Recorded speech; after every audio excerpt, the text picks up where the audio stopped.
हाय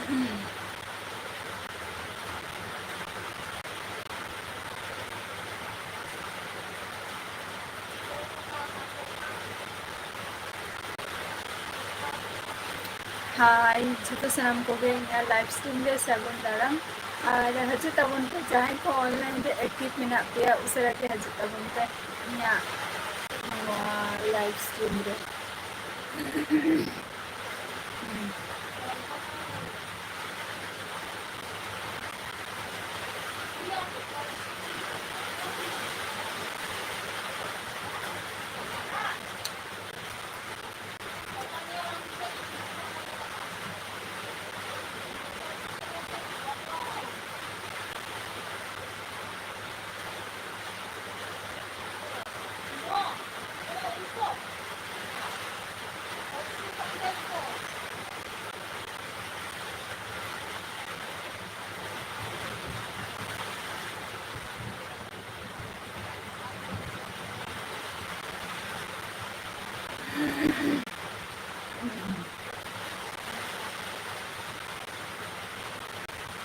राजेश हेम्ब्रम जोहार गे और live stream रे सागुन दाराम राजेश मुर्मू और चलका मेना मिया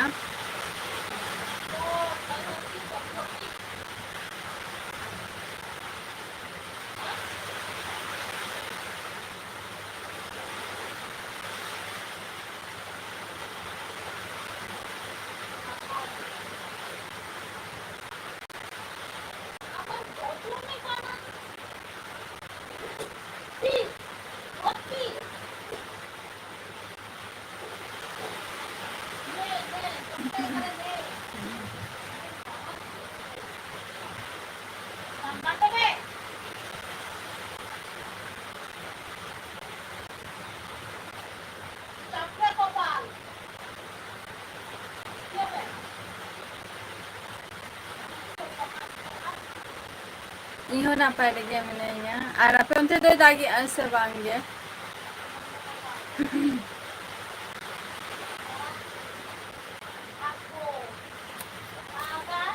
राजेश आपे उनते दागी ऐसे बांगे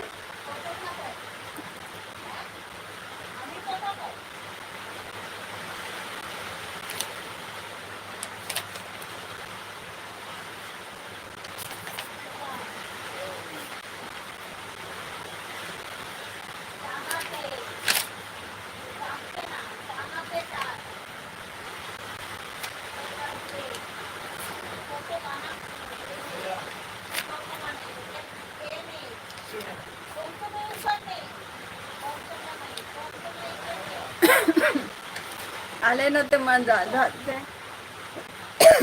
दिटे को पूरा पे चाबायन तालिया ना अने तारा सिंखोने जाय दा आकाय तेमे किते हो सेता खन के झुपे झुपे सेता खन के दागेता है आदो तेहन तारा सिंह बेरा तो दाग के खाने दमे आदो दिटे को नासे नासे पे अभी कान तालिया ना अरे मतलब ना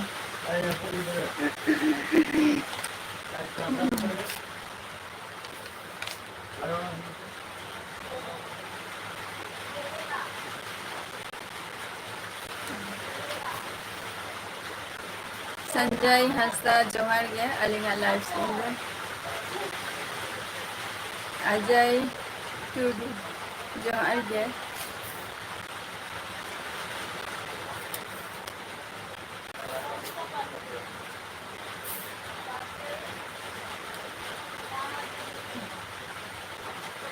ना जपुर रे चेक पे चिका बड़ा तबुआ ले तबु पे और उनते चला कर दा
Nita mem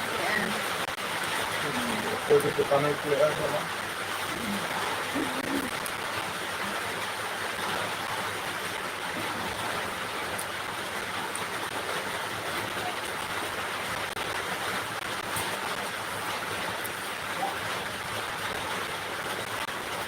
ale note do ten gapa dome ke tangi ai ar dak te puro bad baihar ko pere chabaena tarasing ko ninka do na huyuk kana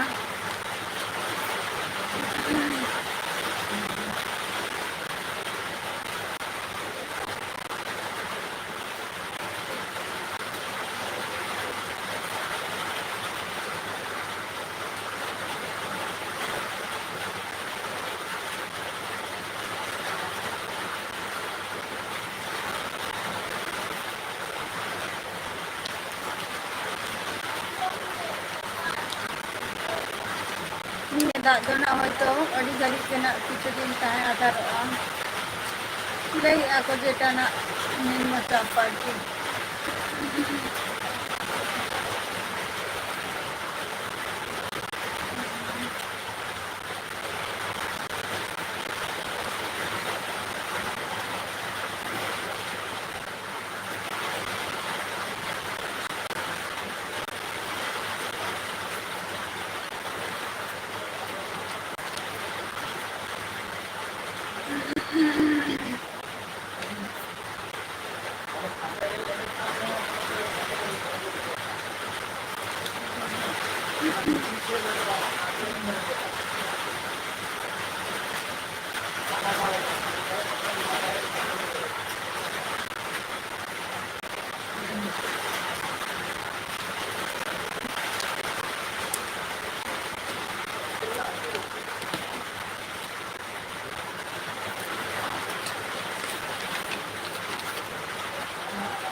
later jahai ko live pe join kar dabote tadi pe like tabwa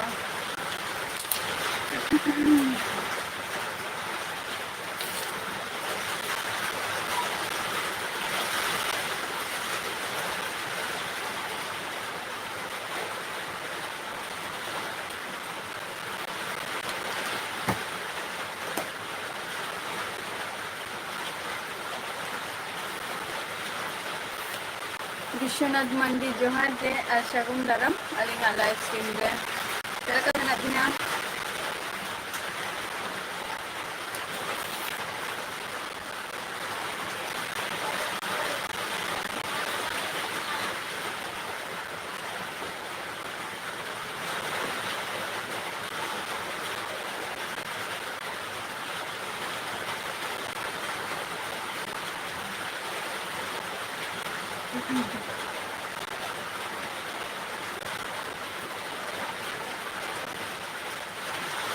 nua japut re okoy ko tehen do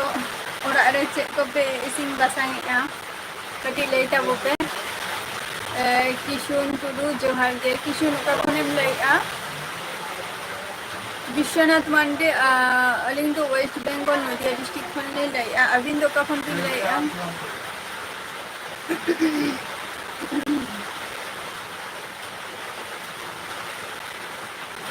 Kishun oka konem lei a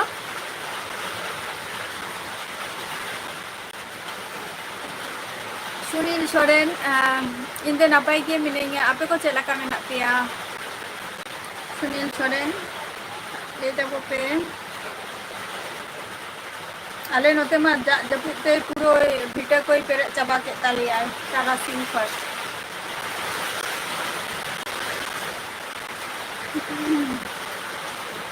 अच्छा दिनाजपुर खय अड़ी नापाय और इन दो हुई नदिया district खनी लाई आना चे को बिन चिकाई गया विश्वनाथ मांडी अबिन दो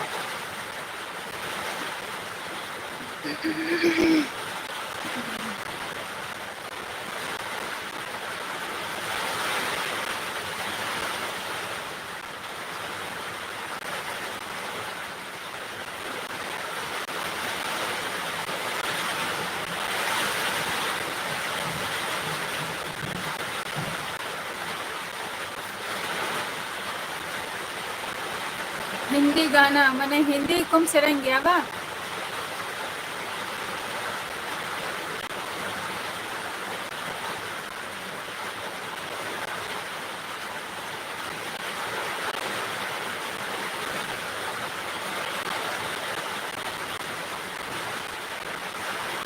किशुन टुडू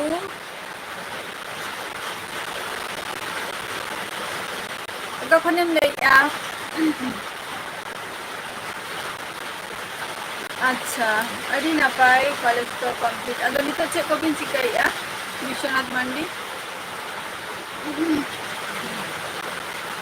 सैम मुर्मू जोहार के सैम द अलिंग तो हिकोना लिंग वेस्ट बेंगल नदिया डिस्ट्रिक्ट खय और अबिन दो का खय बिन लइया हिमा दा जोहार के दादा चलका मेना मिया और आपे उनते तो चलका दाग जपुत को अच्छा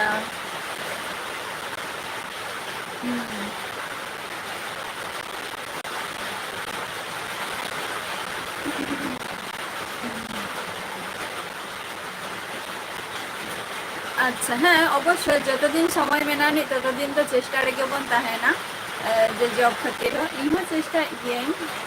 प्रीतम ब्लॉग्स जोहार के विश्वनाथ अच्छा की नापाय कथा काना माने पढ़ाओ को अबिन ना चलो और अबिन तो तीना बोझा गया अबिन पागल जोहार के ओका खनम ले पागल हाँ प्रीतम ब्लॉग्स है अड़ी दिन बाद के है नाम ब्लॉग रे लाइव रे और आपे सेन दो दागी ऐसे बांगे प्रीतम मुर्मू बाबू जोहार गे मुर्मू बाबू ओका खनम लेया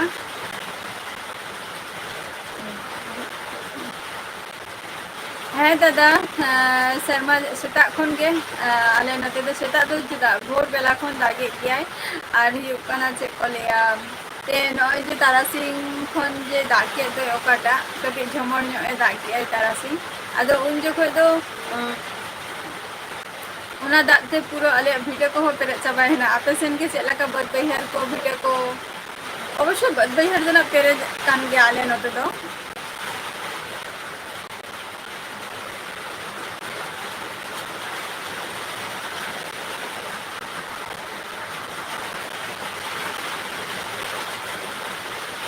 विश्वनाथ मांडी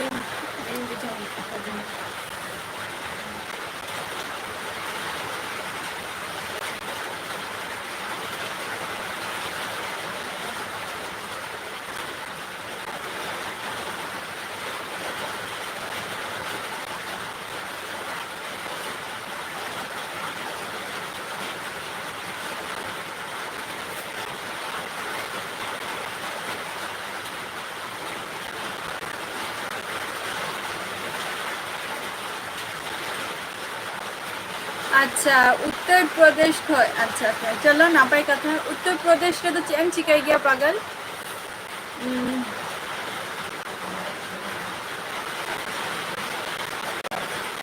आले सेन हो होला खन जबरदस्त भागी के दागे आए तारासिंग खय आटी नतरा नी तो चलो कन क्या निम्न चाप एक बारे ना दो मुस्कान किसको जोहार के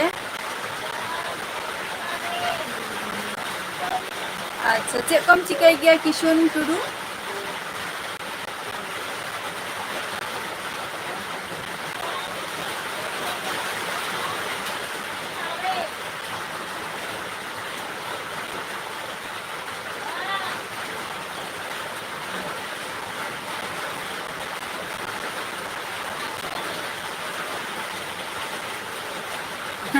आरब दास आलबिन लिया आले वेस्ट बेंगल रे तो भगी के दागी आए आले नोते आले जहाँ जायगा रे मेना लिया और आले सुर रे मा बद बैहर को मेना और नुआ को तो बद बैहर को तो पूरा पेरे चबा का आले दुटे पर्यंत ना नितो तो दा हे काना दुटे रे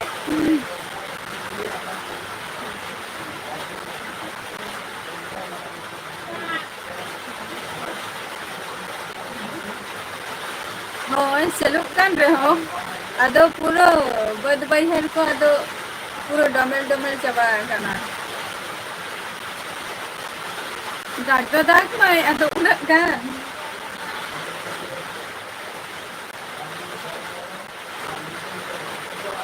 अच्छा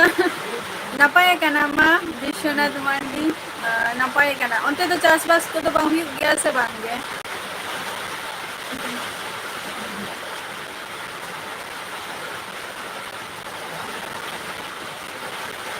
बांगे अरब दस बाले रहो ही काना अली जोहर गे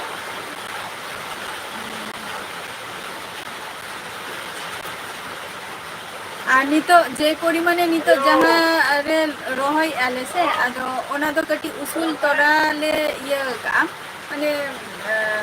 तोरा कई उसूल मा ओना खातिर आर बड़ाई गया ले जे नियो ऑक्टो तो ना कटी भगी के दागाई आदा लेंका झोटो तोरा को आरती रोहई सांतरा गे जुट जोआ तीन जो दागा ओना तो बांग ले गानो कना से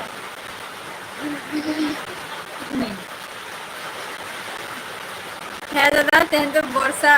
माने नो जपुत रे तेहन तो चिकन को के जाम हुआ देसी चिकन के और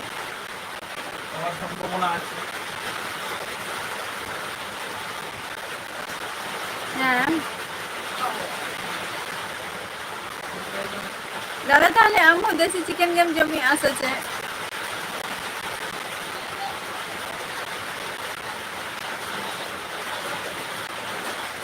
किशुन टुडू आमा वर्ड बा बई मुझे दरे कना दे चेक कम लाई अमेंटे मुस्कान किस्कू बांगे सिंगल गे निथो रविराम सोरेन जोहार गे अलिंगा लाइव स्ट्रीम रे सगुन दारामार लेबिन अभिनंते दागी ऐसे बांगे मालदा से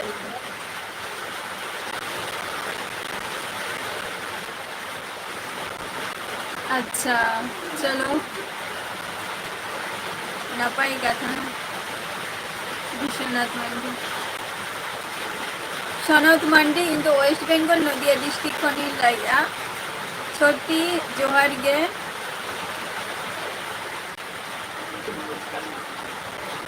बांग दादा बॉयलर तो बांग कना आले तो देसी सिम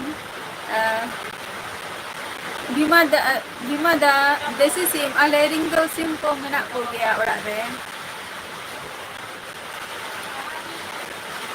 तेहन दो आगत रे अदो आयो सिम हमको एक दियाय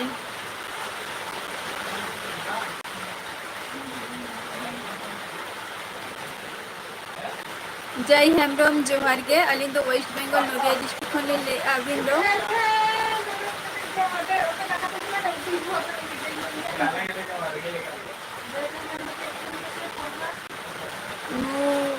मुनीलाल हेमब्रम चे बिन लाई बिन बुझोले तबिना अच्छा रविराम सोरेन ताले अबिन सेन हो दागे जाएगा ना पाएंगे अले सेन हो शिवा जोहार गे शिवा चे लका मेना मिया आनवा जबुत रे चे को पे उतपराई अतेन दो जय हेमब्रम अच्छा तो करो फोन भी ले आधार का आइडेंटिटी सारा चे को बिन चिका गया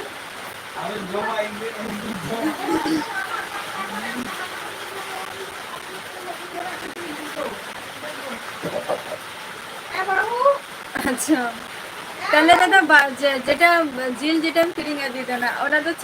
মানে ওনা তো দোকানটা যাহা को মানে अकड़ी ako se ona ma তোমার আরে বয়লার গে দোকান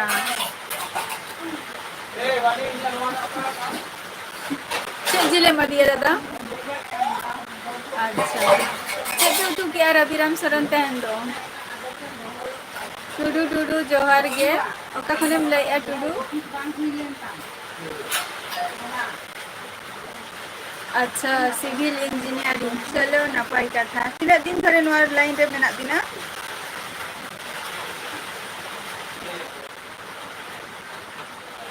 और अबिन से तो दागी आर से बांगे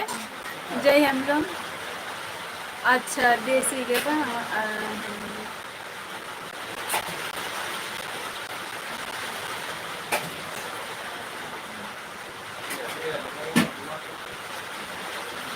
अच्छा चलो नपाय कथा कना ओना हो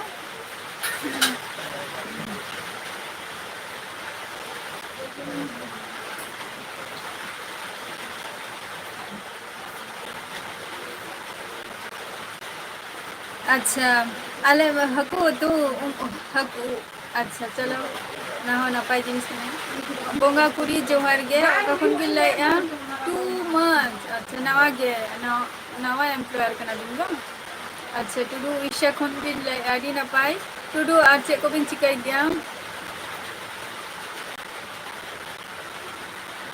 ताराचंद मुर्मू जोहार गे हैं आले सेन दो दागे गया है ताराचंद मुर्मू दागे गया है तो दाते पूरा आले भीतर करे एक आते हैं निथोना अदल नंगा खन जदी दागे ताले खान तो कटी दारा का फेजो आना अच्छा तुमको कोई भी ले अच्छा को बिन चिकाय गया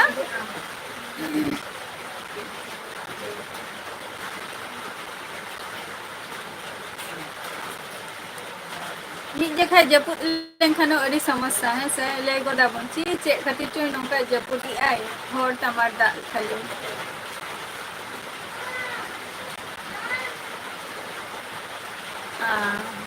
चलो और अभी ना और आरे तो कोई को मेना को जय हेमब्रम संजय हेमब्रम जोहार के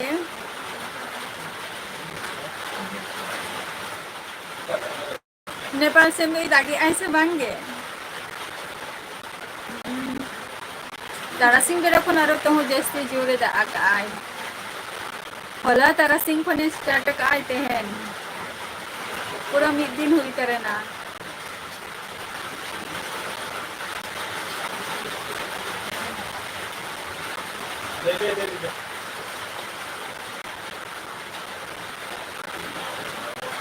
माने रविराम सोरेन अबिन बिन कुलिंग कना जालिन दो चे धरम बा निया कथा बिन कुलिंग कना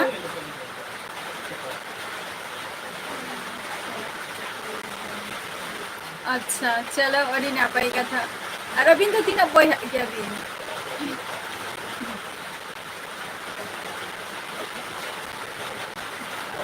अबिन के नापाई कना बिन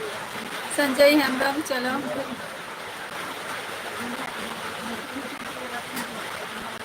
चे खातिर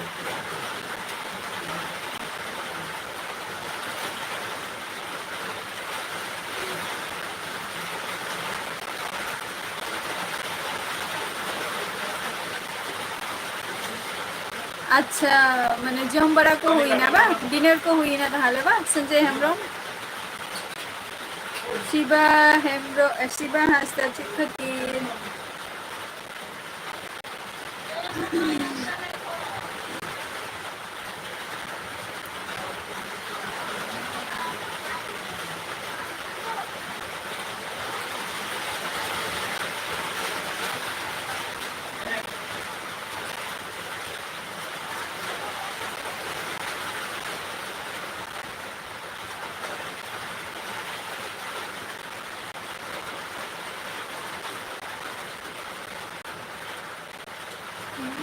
apa sen ho bayang da ai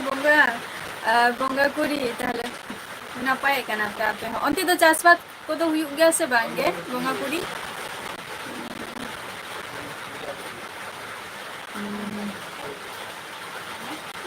चलो नपाई कथा कना ओना हो अच्छा नेपाल से ताहले नितुगा वेदार तो चेलका ओनते ना दो माने ठंडा से गरम से चेलका संजय हेमब्रम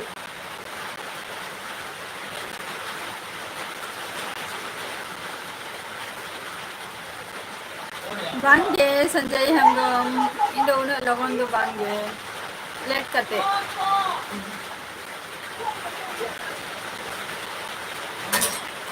हेट करते अच्छा गरम और ओनते उन जो तो राबांग दो तीन जो गया राबांग सीजन दो ओका टाइम करना Sanjay Hembrom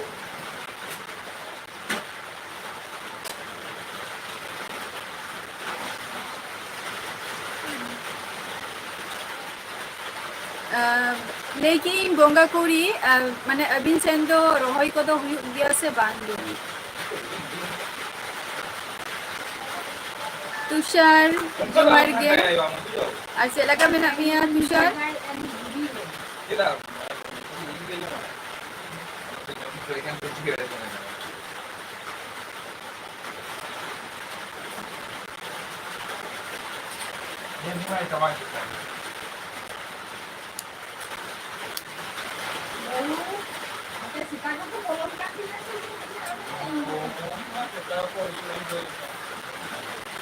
Alena te mató me tagué ay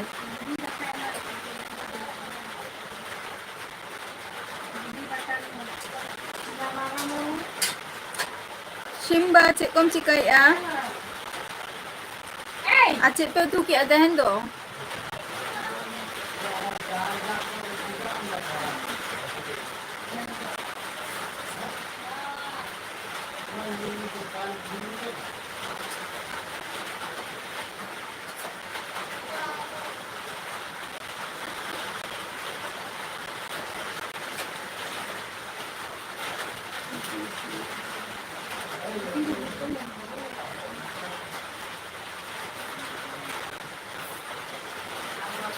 Bain बुझाव लिया संजय हमरो ओका मास माने जनवरी फेब्रुआरी ओका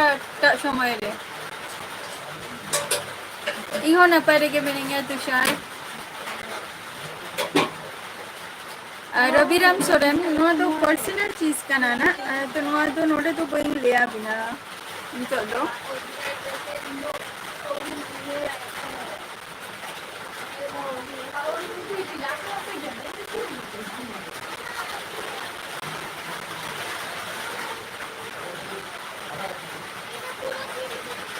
अच्छा चार्ज को तो बांग हुई गया चेक हो गया चार्ज को तो बांग हुई गया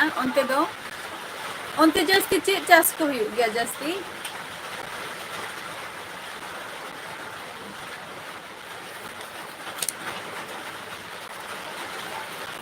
अरे नो तो मां पुरु को हो सब्जी को हो हुई गया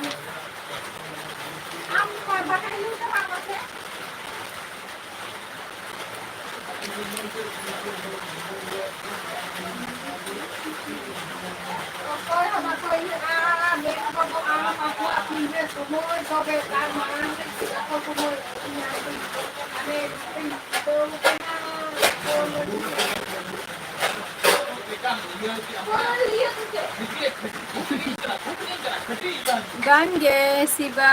hasta bangge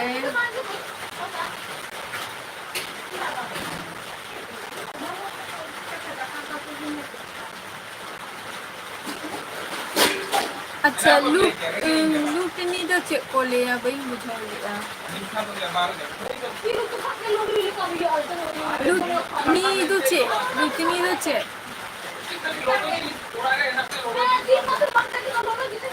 घूम मन बुझाओ की आलू लूट नहीं तो चेक को ले या भाई बुझाओ लिया ना आसिबा हंसा बांगे टाइम बचो का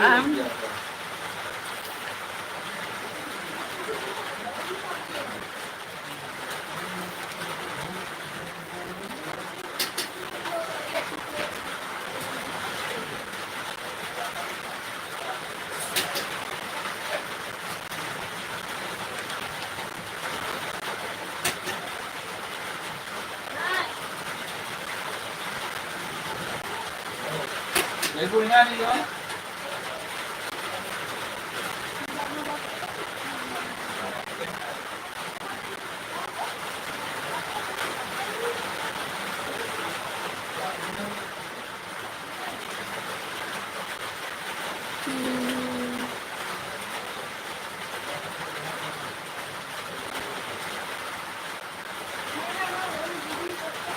Bayi buja oleh anak ho cek kiri do cek হয়তো নিয়ালা কারে নি হয়তো না বাই বুঝা দাঁড়ায় কানা চেক কানা ইং কুলিয়া না বাবা তো কই কুলি কোয়া না মার না মানে তো চেক কানা মানে চেক কুলিয়া না ও চলো ওনা को चास बारा हुयुग गया ताहले बा आले नते तो सब्जी को हुयुग गया सब्जी हुरु को छोटो को गया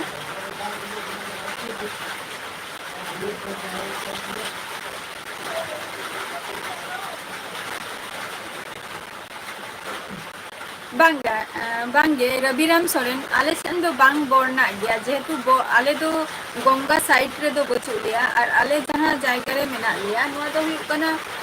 judi ban khaneo se ale note to da do kati adi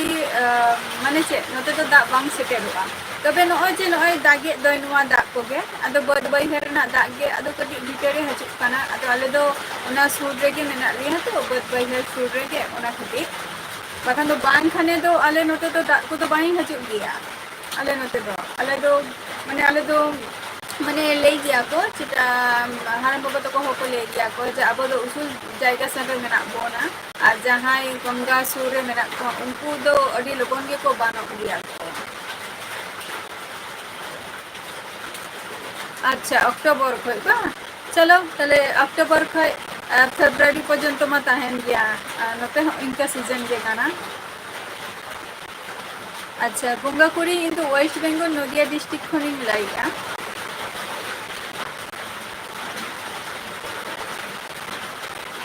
Kujur जोहार गे अच्छा प्रदीप हेमब्रम जोहार गे ओका कोन बिन लाइया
शुक्लाल मुर्मू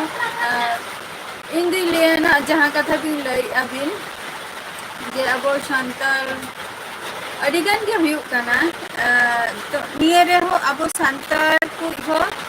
माने किछु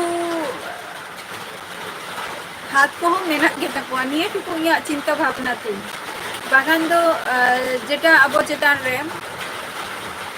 जिनिसटा हुयुग कना अबो शांतार चेतान रे तो जहां अबो खन जहां चेतान होर को मेना को तो उनको अबो सपोर्ट रे ताहे दरकार ताको और उनको हो जहां चेतान महल रिंग सला जुक्त मेना को उनको हो माने चे उनको सला के जॉइन मेना को इया मते तो निये लिया और उनको जतपुर अबो माने चे शुद्ध लिया को जे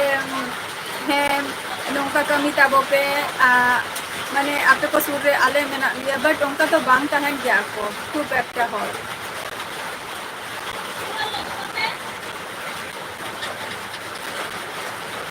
गंगाकुड़ी है रेलवे अच्छा रेलवे विद जॉय जोहर गे अडी दिन को लाइव रिपिंग है नाम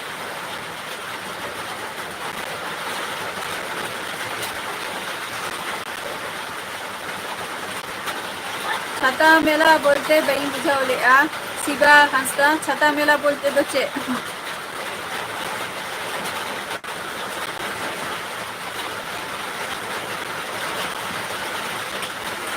बांगे संजय हेमब्रम बुरु दिसम करे तो बांगे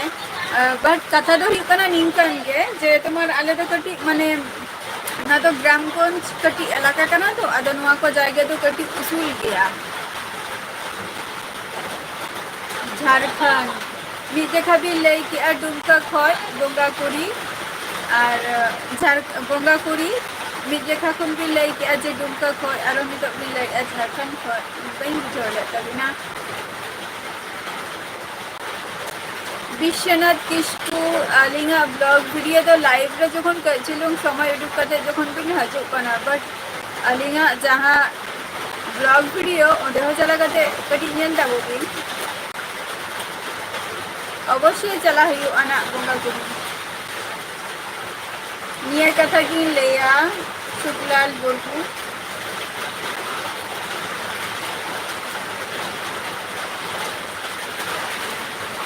जहाँ जहाँ जिनिस के संगे संगे रिजल्ट दरकार ओना वेटिंग लिस्ट रे तो ताहे लेनखान तो अब सांताल को नोकान के अब चितान रे अत्याचार निंका को हुई गया वेटिंग लिस्ट रे जते अलबन ताहेन मा डायरेक्टली हम जहाना के फैसला हटाए में जहाना की डिसीजन हटाए में होय कान होय बांग खान बांग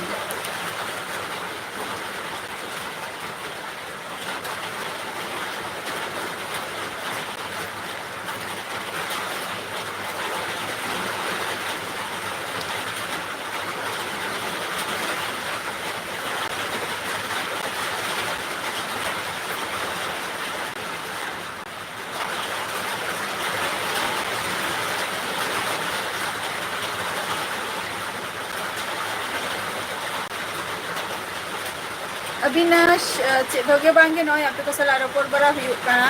और लेमे हम चेलका मेना मिया नय तेरा आपे उनते तो दागी ऐसे बांगे आनंद कुमार बलिंग चेदो बलिंग चिका गया जब हो चे बांगा बेकार गया लिंग आपे को सला लाइव स्ट्रीम रे मेना बिना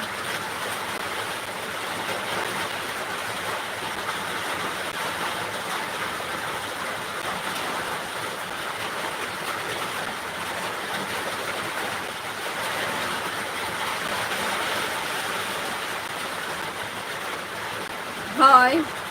বঙ্গা কুড়ি হয় জমলি সোরেন জোহার গিয়ে আড়ি দিন পর আলিনা লাইভ বিন হেনা আলে বিন চেলাকা মেনা পিনা আর বিন অন্তে তো দাগি আইসে বাঙ্গে বিষ্ণু মান্ডি বাঙ্গে দাকা কো দো বাঙ্গে জম কো দো বাং হই কানা জম কো দো বাং হই কানা নিথো लेट कते हुआ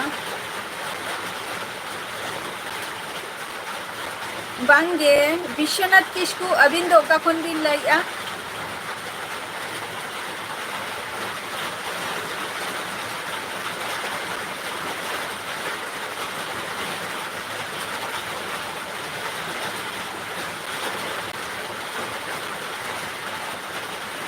विकास ओड़ा जोहार गे अच्छा नापाय रे जमली सोरे नापाय रे तहन टापो पे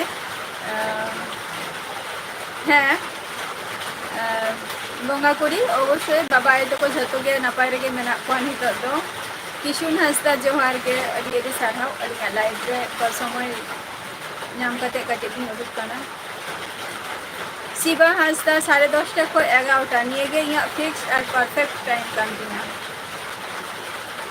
तले झारखंड ताहेना बिन झारखंड रे और पुलिंग कना बिन झारग्राम रेना बइन बुझो ले तबिना नियदा विश्वनाथ किस्कू झारग्राम रे तो चे अभी रिंगपेरा को मेना को आसो चे बायदा का आपे संग जमली सोरेन आले सेमा जबरदस्त दागे आय होला खन होला 4:40 खने दाग आय अन ओतरा चालू कान गया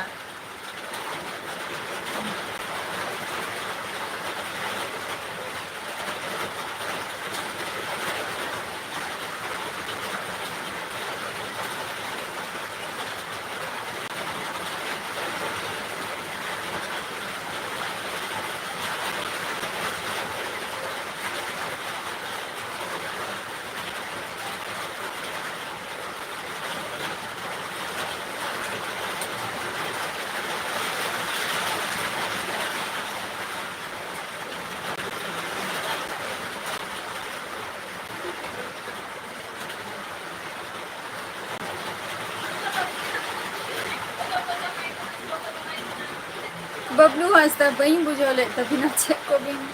लाइक हम और हम रेले विद जॉयले बिन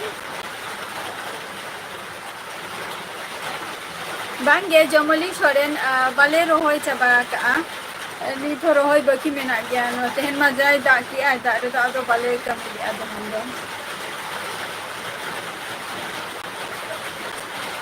ना तो पर्सनल चीज कान तलिंगा अबिन बबिन ले ले आजा अबिन तहन अबिन झारखंड रे आ झारग्राम रे ना कथा बिन कुलिंग कना चेदा झारग्राम रे तो चे अबिन बिन कोनो रिलेटिव में ना को आसे चे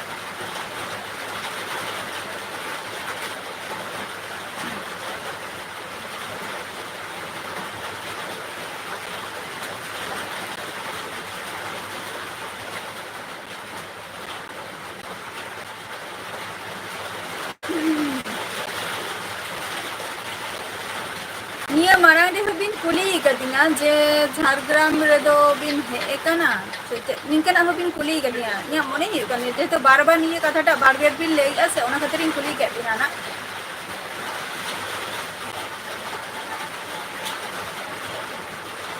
अच्छा अलिंग तो हिकना लिंग वेस्ट बंगाल नदिया डिस्ट्रिक्ट रे मेना लिंगा अबिन जहां युतुम बिन आजम का तो जे काचरापाड़ा मागमोरे प्लस युकना कुल्लानी टाउन पे अंजम का तो निया को दो अलिंगा सुर सुर काना निया को इलाका दो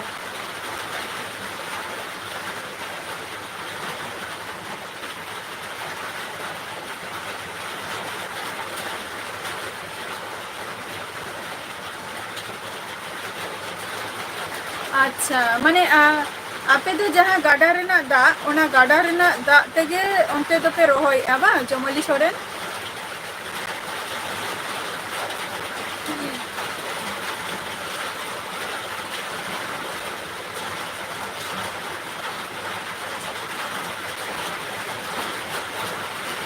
अच्छा चलो अच्छा मितो जुदि दाग खान ने दय ताहले खान मा दा मा दो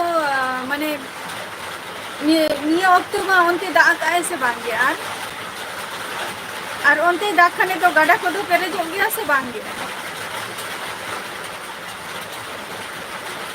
विश्वनाथ किसको बबिन ले लिया लिया बिन अवश्य है से जेतु निया लहा रहो अबिन की बिन लाइक आना दिसे हजु खान गेतिना जे कुली लिदिन या बिन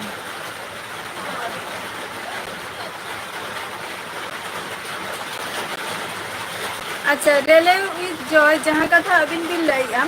अलिंगा डिटेल्स तो युकना जहां नो फेसबुक रेना माने सॉरी यूट्यूब रे अलिंगा फेसबुक रेना लिंक एमका ओने जॉइन अबिन ओने जतो किछु डिटेल्स में तलिंगा अलिंगा बा ओंडे चला गते अबिन भी रिपोर्ट दाड़िया नोंडे तो जतो किछु जिनिस तो बइन ले दाड़िया बिन कना तुषार हेमब्रम जोहार के अज दिन पर चलका मेना बिना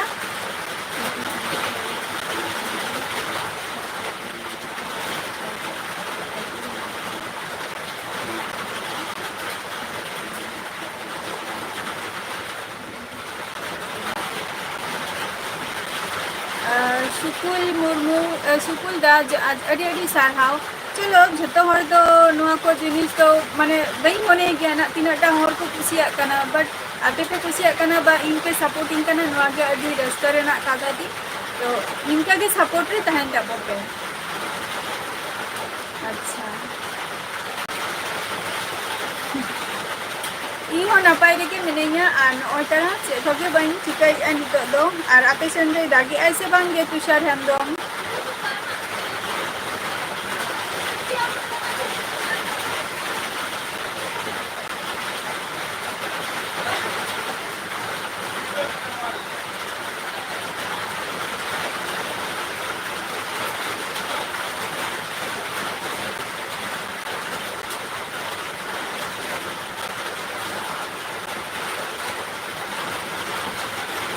है आसनसोल नितुम आंजम कान गया है आंजम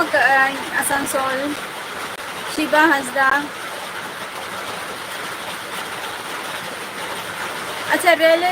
जॉय ताले अभी ना ईमेल आईडी के एम दिन अलिंग नोट का कना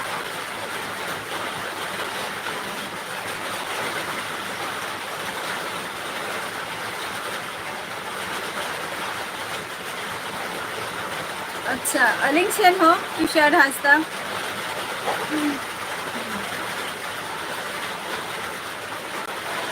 अलिंग सेन हो नोते तो दा बाराय गया ओतरा आंजमी आपे से बांगा बइन बड़ाया ना किंतु दागी आई जमे जोर के आले सेन दो बैहर को दो बद बैहर को दो पेरे चबा कना एकदम तेहन गपा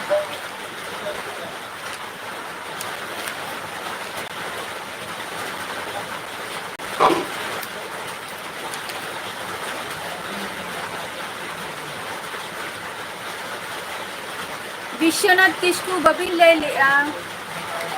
और जखन के लाइब्रेरी बिन हजुआ नियो दिन कुली बिन गया ना जे अबिन तहना बिन झारखंड रे और कुलिंग कना बिन झारग्राम रे ना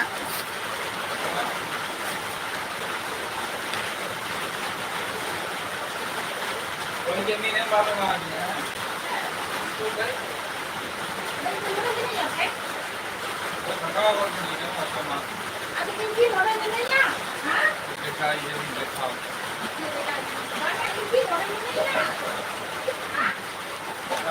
आजम बरा को तो हुई ना सी बांगे तुषार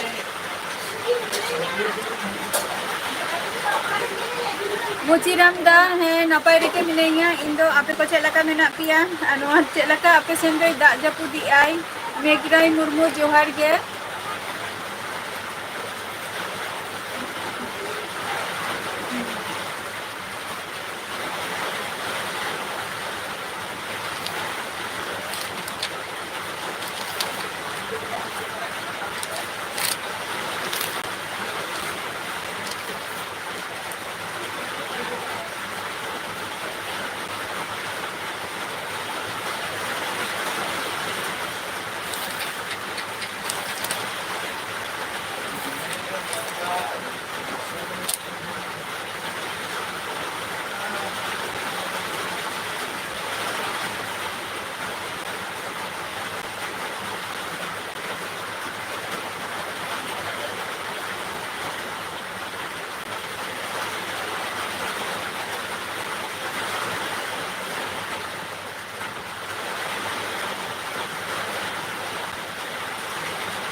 किशुन हासदा अडी अडी सारहाव चलो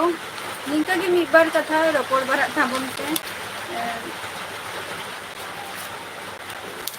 आपे को नापाय के बुझवा इन हो नापाय बुझवा जे आपे को सला मिद बार कथा रपोड़ पे और बड़ा नाम दरी है पे जे इया ब्लॉग वीडियो बा बाद बाकी लाइव वीडियो रे रपोड़ बारा को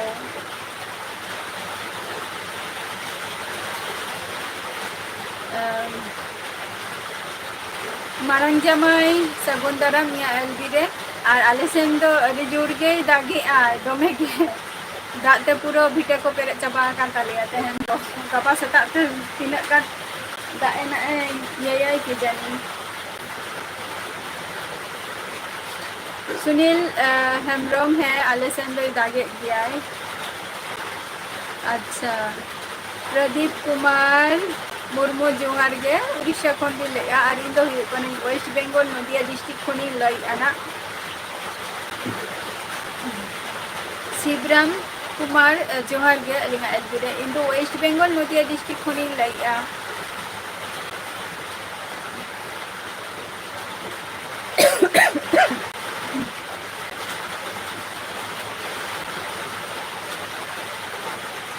प्रदीप कुमार मुर्मू चे कम चिकई बराई गया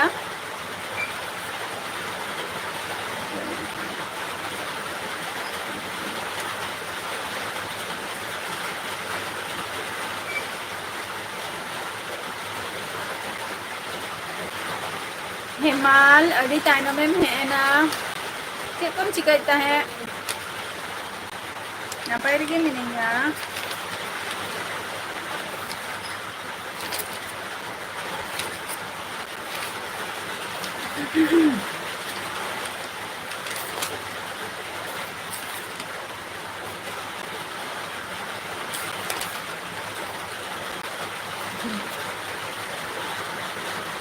चंद्रलाल टुडू जोहार के सगुन दाराम आर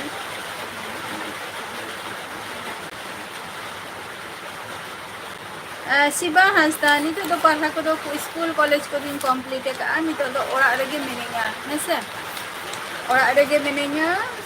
शुधु जॉब खातिर कटी ट्राई हुई कना चेक लगाते जॉब को ᱧᱟᱢᱚᱜᱼᱟ ओना को कटी नेल बारा हुई कना आ चेक होगे बांगे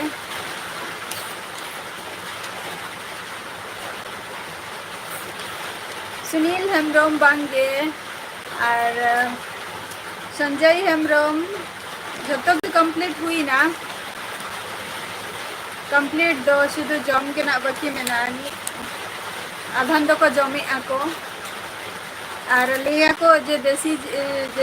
सीम जिल रना जहाँ रासे ओना जुदी ललो ललो जुदी सिरुप खान लिया को जो जहाँ अबुआ सर्दी माने सर्दी को तहना ओना को अभी लगन भी थोड़े चाबा मतलब सेदाई बुढ़िया कथा कना सेदाई बुढ़ी हापराम को कथा कना तो चलो ओना खातिर आधान हर तो जम को छुटाओ कना को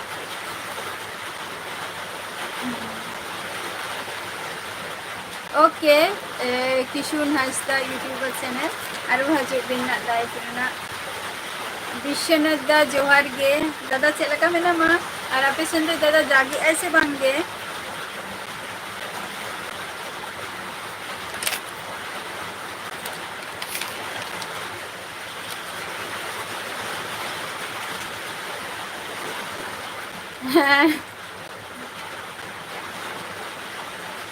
अच्छा चास कमी गे और ओला पढ़ा को दो प्रदीप कुमार है भीमा दा हुई ना जतो माने आधान तो को जमी आको जतो दो बांगे आधान हो को जमी आको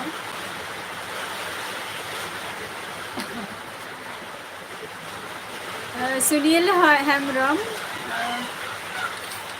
ओका मुलुकार ओका धरती रे चोंग मेनाया ना तबे उनी होना हजुआय उसरा गे लगन गे ओना तो बही बड़े जे ओका मुलुक रे ओका रे मेनाया ना तो के समय हे लेनखान अवश्य उनी हो ठीक टाइम रे गे हजुआय ना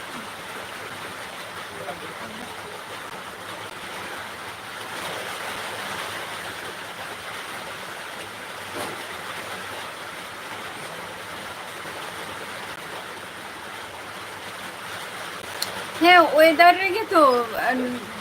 माने जम को दमा न्या पाया तो नवा सिम जिल को दुरुप दुरुप चेम चिकाया शुद्ध जम में न्यूई में ओड़ा रे आता है में अच्छा आदो तीना बॉय है आपे प्रदीप आपे दो दादा हम दोनों तो कमी रे के मेना मासे चे भीमादा सुधीराम हंसदा जोहार के सुधीराम चेक लगा मेना मिया अरिया एलबी रे सगुन दाराम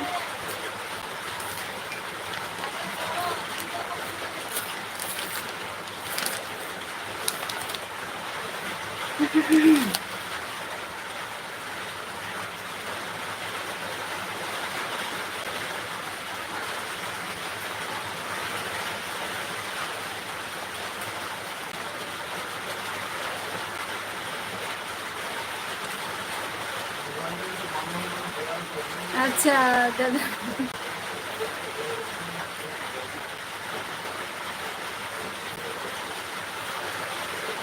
अच्छा दादा झील के मगू का तो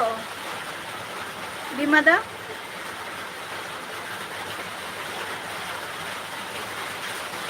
आले हो सुधीराम हंसदा आले हो नापाय बारा के मेना लिया बट आले सेन तो दोमे जोर गे दागी आए आपे सेन तो चला का दागी ऐसे बांग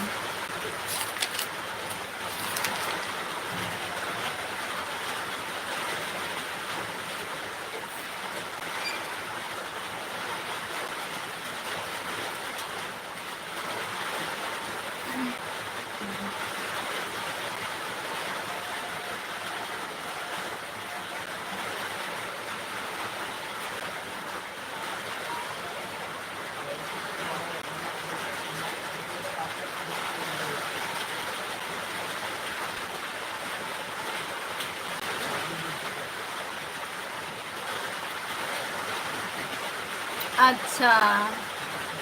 तर आम दो कोईटा कनाम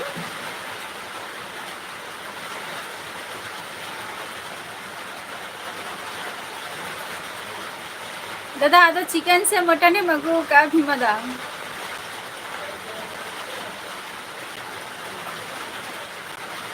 बाना हर ताहले 500 कते बिन जमा दादा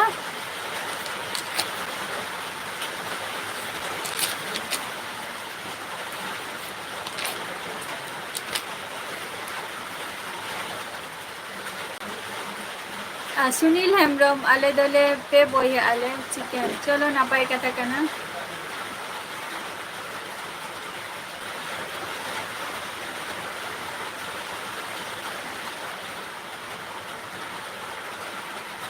चंद्रलाल टुडू अवश्य ओनामा चेष्टा रेगे मिनिया से अवश्य चेष्टा रे मिनिया ओना दो इहो चेष्टा रे मिनिया चंद्रलाल टुडू सुनील हेम्ब्रम आले दोले पे बोय आले इन आर इविंग बारिया भाई मेना किना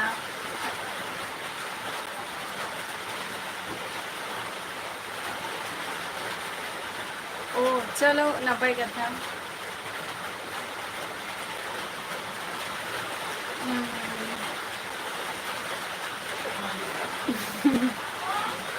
चलो नापाय कथा कना पाशु जिल दो अड़ी ढेर गे बुझे कना बार हर मध्य माने नवा 1 किलो जिल जदी तुम्हार बार हर मध्य रे तारे गन 500 कते गी हिसाब कना ना 500 इहर 500 जिल जम दाले हार्डली 250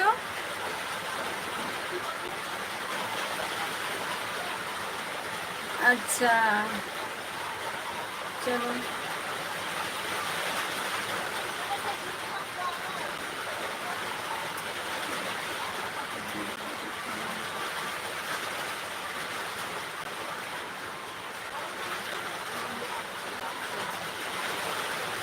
संजय हेम्ब्रम माने सरकारी चाकरी खातिर बई बुझोले तबिना फुल कथाटा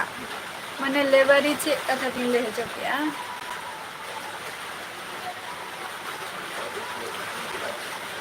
चेष्टा हुई कना ओना दो